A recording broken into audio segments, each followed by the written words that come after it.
of us would look in our lives and say, well, if I knew that I was going to die, then I might as well just give up and not fight. What we would take as a curse and as a horrible thing in our lives, Alex took as a blessing. This is a day everyone faces, but most 20-year-olds don't plan their own funerals. Most 20-year-olds. We bow our head before the Lord and we walk with confidence. All of his friends and his family were here, and it was exactly the way he wanted it to be. Hey son, what's that? And he looked up to the mother and said, 65 roses. Alex Colbert has always been the exception. I was standing on one side of the bed, this pastor was on the other, and he was like, well, I need to talk to you about my funeral arrangement. And the pastor just looked at me like, is it okay? And I'm like, he's the one bringing it up, not me. So yeah, he was just that way. He would think about stuff for so long and then just all of a sudden come out with, you know, what he wanted and planned and what he thought.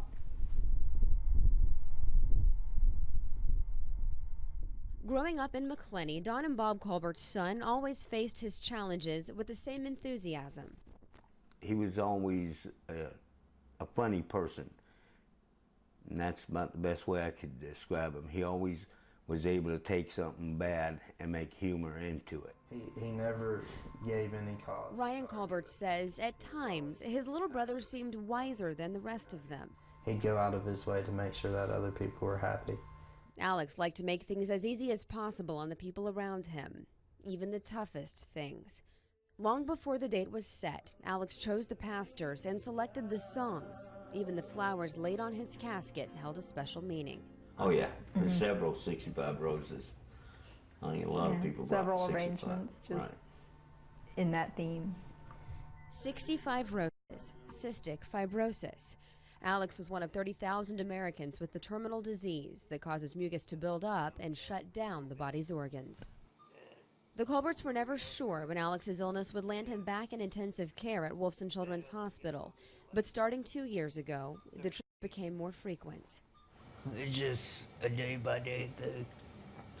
Like one day I'm perfectly fine, and I can wake up really sick. We first met Alex in early December. No one knew if he would make it through that night. I mean, it's hard sometimes, but I just go with the flow.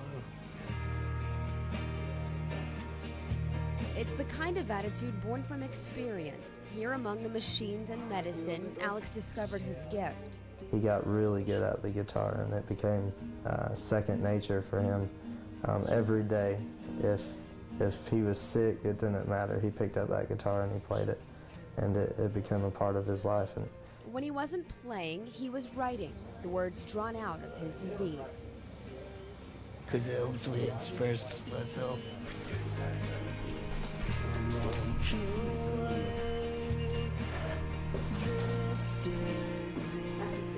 This is his anthem, 65 Roses.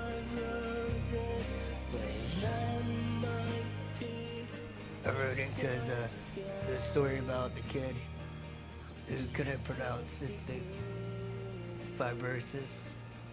So he said 65 roses. Just give me one more day. His song is called 65 Roses. The words, just give me one more day, just give me one more night to say goodbye to life. Insightful, honest, and brave, he had a clear picture of what he wanted people to remember of him. How much of a fighter I am. And that I could go this long with this disease, that they could do it, and that they could fight a fight.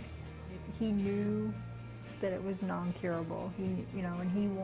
But he didn't want anybody to give up either because they had it. He wanted them to continue to push forward and, stay as healthy as you can, as long as you can, and just keep fighting.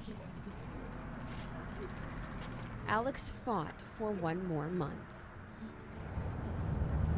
But I look around this circle, And I see the lives that he touched. And I see the lives And that so when God it came to changed. saying goodbye, Alex showed them how. I think we find comfort in our faith and knowing where he's at. That's the most comfort we've felt. And that he's not suffering, you know. But we miss him too. Always a planner, Alex's family believes he was part of a bigger one. None of us are promised tomorrow, even the most healthy of us. And when you see a kid like Alex, you definitely never take life for granted. You wake up every morning, and when you see him waking up every morning and thankful for every day that he has. He taught them 20 years is long enough to impact countless lives. His song will last forever. Want people to realize not to give up.